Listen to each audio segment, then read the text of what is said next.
Nearly half of all employees admit to hiding their AI use at work. 1 in 7 won't even tell their manager they're using it. Disclosing your AI use is actually costing people credibility with their team. So which is it?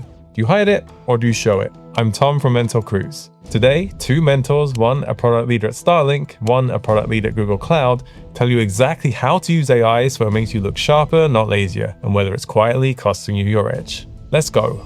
Number 1, stop hiding it, make AI your career story. I get it. If all you do is yap about how you used AI to do your job, your colleagues are going to start to think they should just replace you with a Claude Max subscription, which is kind of counterproductive for job security. Interestingly, research from Atlassian does back this fear up. They ran an experiment where people rated the exact same pieces of work, with the only difference being whether the person who did the work mentioned using AI. The people who did mention using AI were rated as 10 times more lazy than those who didn't, and 24 percentage points less likely to be put forward for high visibility projects. But here's the thing, that study kept the work identical every time. So all you're really saying is that you used AI to produce the same thing with less effort, which on its own kind of does sound a little bit lazy. So how do you actually flip AI use to become a career asset as opposed to something you hide? Kevin Armstrong leads product at Starlink. I asked him this exact question, and his answer is the opposite of what most people assume. When leaders see that AI is the reason that you hit your KPIs early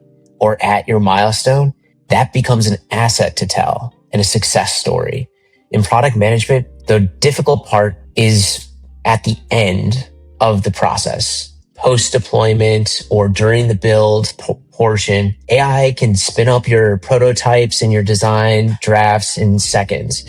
The judgment call on top of that and how you get to that translation later between prototype to full deliverable is where you hold the value. So I can hand AI the grunt tasks that eat away at my week, like scoring enterprise leads at Starlink and mining for user feedback. That then takes off my plate and frees up capacity so that I can focus on calls that help to move the needle in those big blocker decisions to unlock that annualized revenue.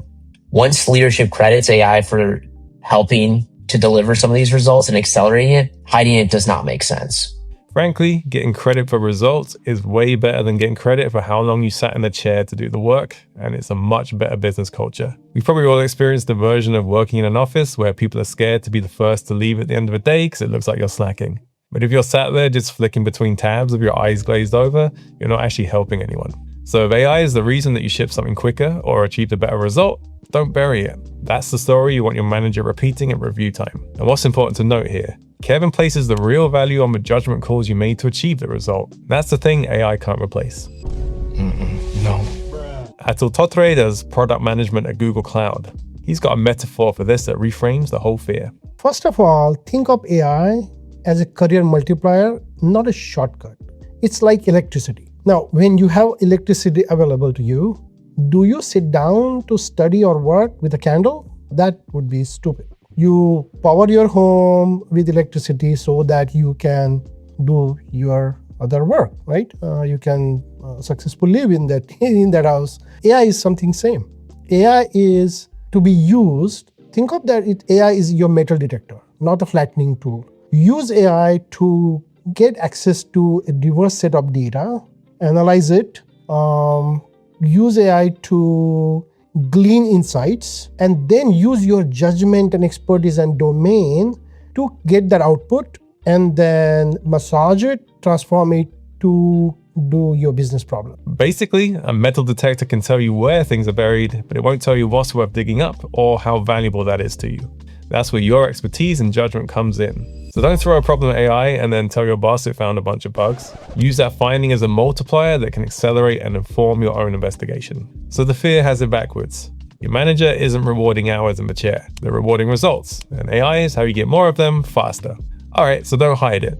But be productive with AI is such a vague answer, it's kind of useless. Here's what it actually looks like on a real team, on a real deadline. Both of these mentors, a Starlink product lead and a Google Cloud product lead, are on MentorCruise right now, and I'll actually walk through your workflow with you, not just give you a TED talk about AI. If you want a second set of eyes on how you're using it, go to mentorcruise.com. Links in the description or scan the QR code on screen. Now, what real AI productivity looks like. Number 2, what real AI productivity looks like, not the demo version. We've all seen someone one-shot a vibe-coded GTA 6, and then all the AI bros in the comments declare software engineering is dead and how they're going to make millions off of it. But your real-life Tuesday morning is a little different from that. Your data lives in 4 systems that disagree with each other.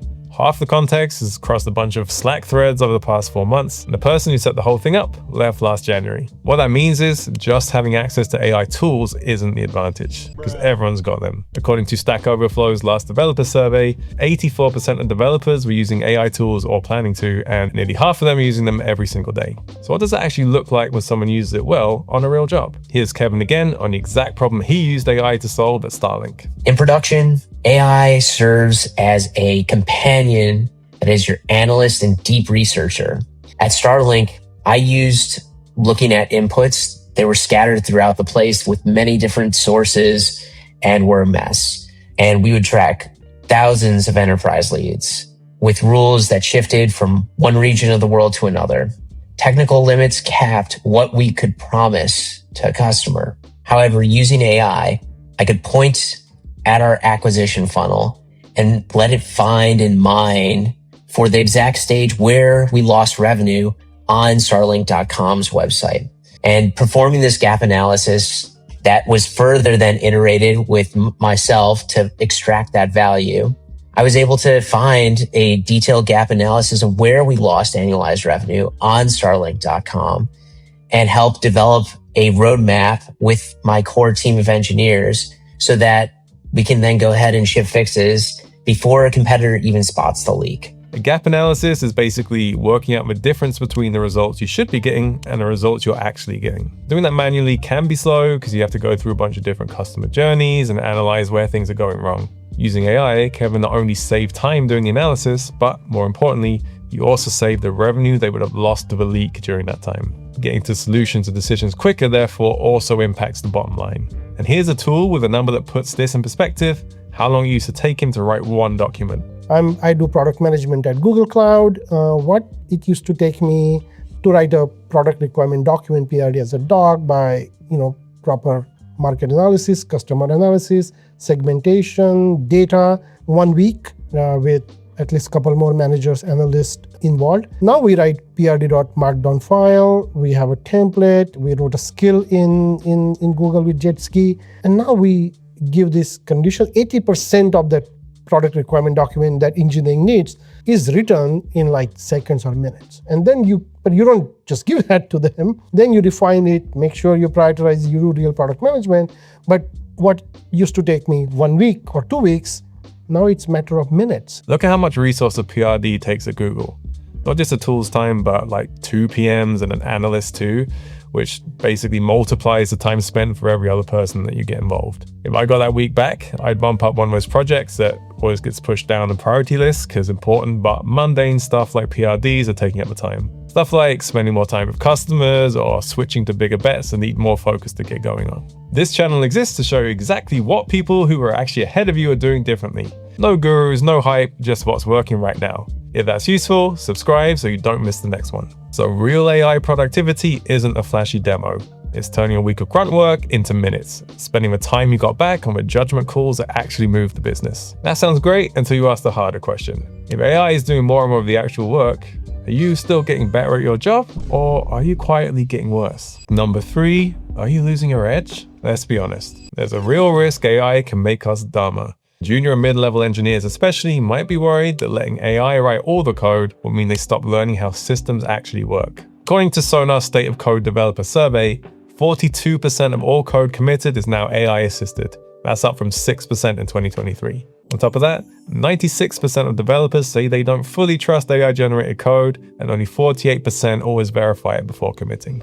So the fear is real. I put that directly to Kevin. Here's what he says the danger actually is. Is the loss of engineering edge a real risk given how AI has dominated coding and development? Yes, it is absolutely a risk, but it is subtler than the initial laziness that is often talked about. The real danger is that we stop teaching engineers how entire architecture systems are built and function together because AI now writes all the parts. I try to use a simple rule. If AI handle some of the boilerplate coding and development, our engineers working together and collaborating with product use that saved time to invest in the architecture and resilience of that platform itself. So that allows AI to raise the bar of quality in our core systems and moves engineers' roles away from writing boilerplate code and syntax to designing and becoming solution architects. So there's a real difference between AI wrote my code and AI wrote my code and I couldn't tell you why it works. First one is just the tool doing what it's supposed to do. The second is where nobody knows what to do when it blows up at 3 a.m. in the morning because they never knew to begin with. Because the code shows up already written, nobody's sitting down with the junior explaining how that fits into the wider system architecture. That's the kind of thing you only notice 3 years later, where no one on the teams actually had to design one of these from scratch. Atul went even further on this. He says the whole question mixes up 2 different jobs. If you think about it, if you're an engineer, your core skill is writing algorithms, writing logic, understanding systems, using first principles to do systems integration, solve problems. Your skill is not coding, right? So let's not confuse engineers with coder. Now, if you're an engineer and you actually are a software developer coder, yes, so AI is writing more of that code. So we don't need you to spend that much time to, wrestle with the syntax, write the code, rehash the code, improve the code. Now that productivity we have solved with AI. AI will write most of your code. But the code that AI is writing, you shouldn't trust. You cannot trust. Think of it as a junior developer coder writing the code. You cannot check that. You cannot commit that code unless you understand that logic the code is implementing. All the best practices of the coding, exception handling, testing, unit testing is incorporated. And that if something goes wrong, you can fix it, you can explain it, you can roll back, right? That's number one. Second, it actually allows you, the engineer, who could be a coder, to now think at a higher level like an architect. Now you can practice and think like an architect, right? So you design the system, you implement the logic, you implement the algorithm, you own the algorithm, and AI is creating your boilerplate. AI is actually accelerating your execution, not making your systems for yourself. Please don't let AI design, architect your solutions. You probably wouldn't merge a junior's PR without reading it first, right? Not because you think they're bad, but because they haven't got the full context yet. A version of this is like an AI written query that reads perfectly and runs beautifully against your 50 rows of test data. Then it hits production, which has 50,000 rows, and because it's fetching inside a loop, the whole thing falls over. That's not something you catch just by skimming the diff and going, yeah, looks about right. Have you ever caught AI-generated code or output that was flat out wrong before it shipped? Tell me what happened in the comments. So the edge isn't disappearing, it's moving. From writing syntax to owning the logic, the architecture, and the judgment call on whether to trust what AI gave you. So here's the whole thing in one breath. Stop hiding your AI use. It's a success story, not a confession. Use it to turn weeks of grunt work into minutes and spend the time you get back on judgment, not typing. You now have 2 options. Keep guessing this alone, hoping you land on the right way to use it. Or talk to someone who's already doing it at Starlink or Google Cloud. Kevin and Atul are both mentors on MentorCruise right now. The link's below. And if you're wondering whether AI is coming for your job specifically, not just your workflow, watch this video next. It's the one where we actually break down which roles are safest and why.